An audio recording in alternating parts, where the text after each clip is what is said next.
सारी धरणी कागज करूं, लेखनी करूं बनिराए। अरे साते समंदर की मसी करूं, गुरु गुड़ लिखा न जाए।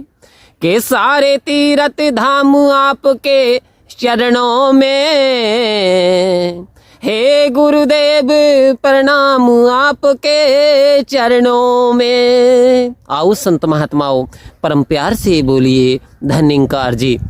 आओ संत महात्माओं, जब 5 पांडव मरना अवन अवस्था में एक तालाब के किनारे 4 पांडव पड़े हुए हैं और 5 में युधिष्ठिर तलाश करते हुए पानी की तलाश, क्योंकि प्यास बहुत लग रही है, व्याकुल स्थिति बनी हुई है। आखिर वन में घूमते घूमते एक ऐसे स्थान पे पहुंचे जहां चारों भाई नकुल, सहदेव, भीम, अर्जुन मरणावन अवस्था में पड़े हुए हैं। आखिर कौन मानने वाला है? इतने शक्तिशालियों को कौन मानने वाला है इस संसार में, जो कि इस हाल में ये पड़े हैं। तो थोड़ी देर बाद एक एहसास होता है कि चलो पानी पी लिया जाए। जैसे ही पानी पे हाथ बढ़ाते हैं, एक आवाज आती है, वॉइसलेस आवाज आती है, सावधान युधिष्ठिर, ये गलती आपके चारों भाइयों ने की थी। यदि आप भी ऐसी गलती दोहराएंगे तो आप भी मौत के शिकार हो जाएंगे। तो वो कहते हैं कि पृथ्वी से भारी कौन है? तो युधिष्ठिर ने कहा पृथ्वी से भारी माँ है, क्योंकि उसने कहा था, एक ही बात कही थी, यदि मेरे प्रश्नों का जवाब दे देंगे तो आप पानी पी सकते हैं, अन्यथा आपको मृत्यु का शिकार होना पड़ेगा।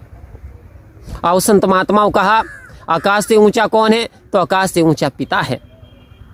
कह रहे हैं फिर हवा से भी ज्यादा तेज चलने वाली क्या चीज है जिसकी रफ्तार कई 1000 किलोमीटर प्रति घंटे की है?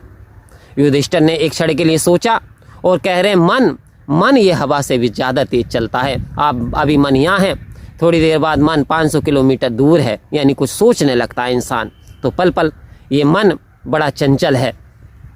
और संत महात्माओं सारे सवालों के जवाब देने के उपरांत उन्होंने कहा अब आप जीवित करना चाहो जिसे जीवित कर सकते हो, तो उन्हें एक को कर सकते हो। तो उन्होंने अपने सुतेल भाई को कहा था। तो खुश होकर के यक्ष ने कहा मैं आपके सारे भाइयों को जीवित कर देता हूँ। तो आओ संत महात्माओं, ये होती है ज्ञान की ताकत, सहन शक्ति की ताकत। ये जानकारी थी युधिष्ठिर को, तो उन्होंने जवाब दिया, और उनके पास जानकारी नहीं थी, अभाव था, इसलिए वो मरना अवन अवस्था में हो गए थे। तो कहते हैं कि ज्ञान कोई शरीर का नाम नहीं है, ज्ञान कोई छोटा या बड़ा नहीं होता। आओ संत महात्माओं, ज्ञान जब इंसान के अंदर प्रकट हो जाए, जब इंसान पे सद्गुरु की कृपा हो जाए, तब उसे ज्ञान की प्राप्ति हो जाती है। और जैसे ही ज्ञान की प्राप्ति होती है तो संत महात्माओं, जैसे कि एक अंधकार भरा कमरा हो और घोर अंधकार हो उस कमरे में हो, और जब इंसान जाए कोई चीज़ निकालने के लिए तो वस्तु भी उसे स्पष्ट नहीं दिखाई देती। निकालना क्या चाहेगा, पहुंच कहाँ जाएगा, क्योंकि अंधकार भरा पड़ा है, पास की वस्तु दिखाई नहीं देती। और संत महात्माओं, जैसे ही प्रकाश होता है और वो वस्तुएं सारी स्पष्ट दिखाई देना लगती हैं। ठीक ऐसे ही निकट हो तो सूजत नहीं, दीर्घ दीर्घ ऐसी जिंद, और तुलसी इस संसार को भयो मोतिया बिंद। हमारे पास परमात्मा तो है, बिल्कुल साफ और स्पष्ट है, परमात्मा कण कण में व्याप्त है, जर्रे जर्रे में है, लेकिन हमें दिखाई क्यों नहीं देता, हमें एहसास क्यों नहीं होता? क्योंकि माया का पर्दा हमारे मनों पे पड़ा हुआ है। अब जब तक ये पर्दा मोतिया बिंद हुआ पड़ा है, तब तक परमात्मा का एहसास हमें हो नहीं सकता। आओ संत महात्माओं, कहे कि पानी बीच मीन प्यासी, मोहे सुन सुनावे हासी।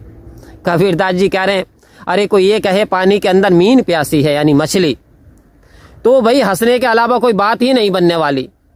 इस संसार में परमपिता परमात्मा कण कण में व्याप्त है, कोई कहे परमात्मा है ही नहीं। जब राम का नाम है तो राम भी रमा हुआ है, जब कृष्ण का नाम है तो कृष्ण भी कण कण में समाया हुआ है। जब इस अनंत ज्योति अलख निरंजन निरंकार का नाम है तो निरंकार ये हर जर्रे में बसा हुआ है। आओ संत महात्माओं, कह रहे हैं आज इंसान ने आर्टिफिशियल कैमरे लगा रखे हैं, चौराहों पे क्राइम ना बढ़े, छोटे छोटे कैमरे बड़ी बड़ी घटनाओं को कैद कर लेते हैं, मुलजिम जो है वो पकड़ा जाता है जिसने अपराध किया होता है कैमरे के सहारे से। तो सावधान हो जाएं, सचेत हो जाएं। क्या परमात्मा के यहाँ कोई कमरा नहीं है जो कि सारे संसार को चलाने वाला है? जी हाँ, परमात्मा के भी कैमरे लगे हुए हैं, लेकिन बस आप देख नहीं पा रहे हैं।